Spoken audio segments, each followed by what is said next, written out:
précède, on peut déduire une théologie des symboles répandue chez les Juifs et les chrétiens du 1er siècle. Elle a influencé leur forme d'art, manifestement conçue comme des icônes, et la manière dont elles étaient utilisées.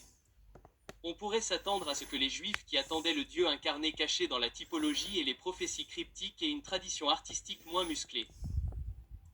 Cependant, avant l'avènement du Christ, les Juifs ont créé des représentations de réalités divines qui sont apparues à l'homme, à savoir les anges. Les chérubins étaient représentés dans le tabernacle ainsi que dans le premier et le deuxième temple. La liturgie angélique de Cuman, par exemple, parlait des ressemblances d'êtres divins sculptés sur les murs des jardins. Le christianisme est l'accomplissement de la prophétie juive. C'est le culte du Dieu incarné qui est entré dans l'histoire humaine. On pourrait s'attendre à ce que le christianisme mette l'accent sur les réalités visibles du présent dans ses arts et pas seulement sur le symbolisme dont le but était de représenter les réalités invisibles. Après l'incarnation, la sortie de l'enfer et la résurrection corporelle des saints qui sont apparus à un très grand nombre, ce ne sont plus seulement les anges qui étaient les représentants visibles du ciel. Les saints n'étaient plus des personnages historiques lointains du passé. Soudain, il y avait plus d'exemples présents visibles de saints pouvant être représentés. Avec l'avènement de l'histoire chrétienne, les sujets de l'art se sont nécessairement élargis. En fait, le principal historien du christianisme prénat, Hussius de Cæsarea, situe l'origine de l'iconographie chrétienne à l'époque des apôtres eux-mêmes.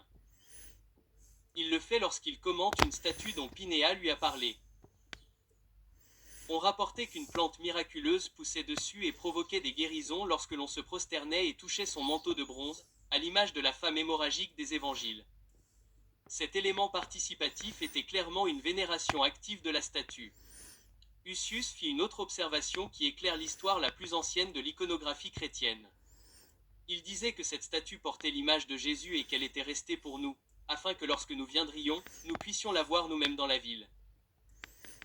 Et cela n'a rien d'étonnant lorsque nous avons observé des icônes de ces apôtres Paul et Pierre et du Christ lui-même conservées dans des peintures colorées, car il est probable que les anciens les honoraient sans souci de cette manière comme des sauveurs, selon leur coutume. Alors que certains lisent la Bible qui précède comme une critique des icônes, c'est probablement le contraire qui se produit. Dans d'autres de ses livres, Hussius vante l'existence de l'art chrétien à Constantinople et à Mamre. Ces représentations existent sur les places publiques, les églises et les lieux de pèlerinage. Le point commun dans l'histoire de l'Église est neutre, expliquant que la vue d'une icône vénérée n'avait rien de merveilleux, mais était plutôt attendue.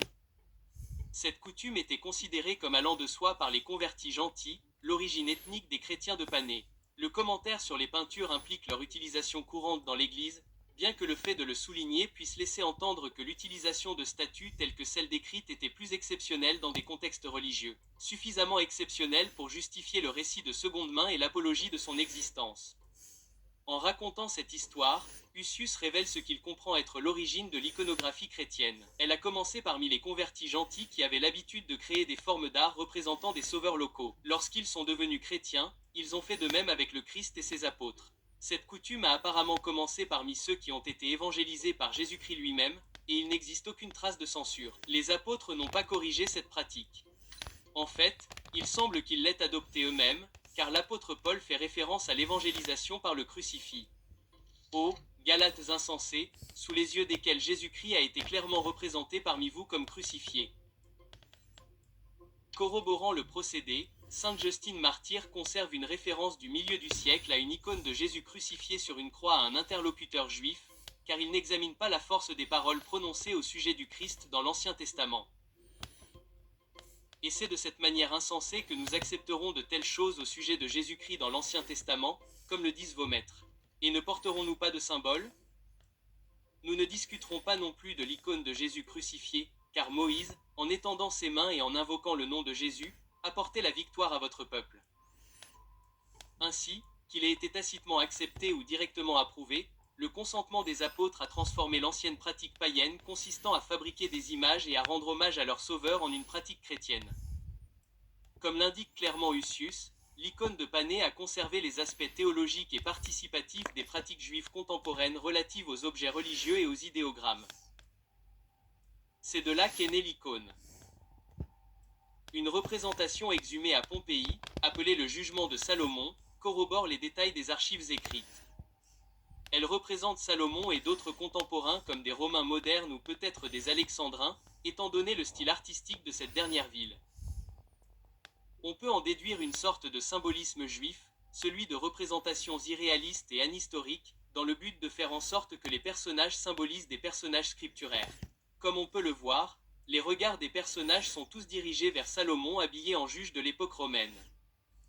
Cela contraste fortement avec l'imagerie païenne de la même époque qui tentait de dépeindre le réalisme historique.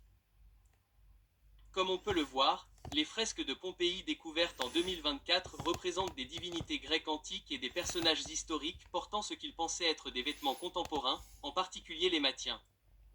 Comparez cela aux vêtements romains standards de l'époque, la toge. Quant à la représentation de Salomon, elle était probablement associée à une fonction de son patron liée au jugement. La scène et son objectif sont autrement difficiles à expliquer. En raison de ses aspects symboliques et participatifs, on pensait probablement qu'elle contenait le même type de pouvoir que d'autres objets sacrés contemporains tels que le carré du céder, la croix et la mousa. En suivant les personnages du tableau et en dirigeant son attention vers Salomon, le juge peut recevoir la sagesse de Salomon pour rendre son jugement.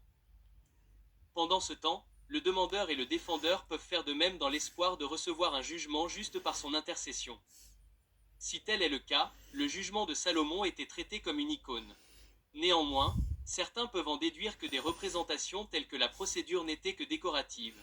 Une justification théologique donnée à un tel art au tournant du 1er siècle. Accepter l'authenticité du corpus de Pionès l'Aréopagite suggère le contraire.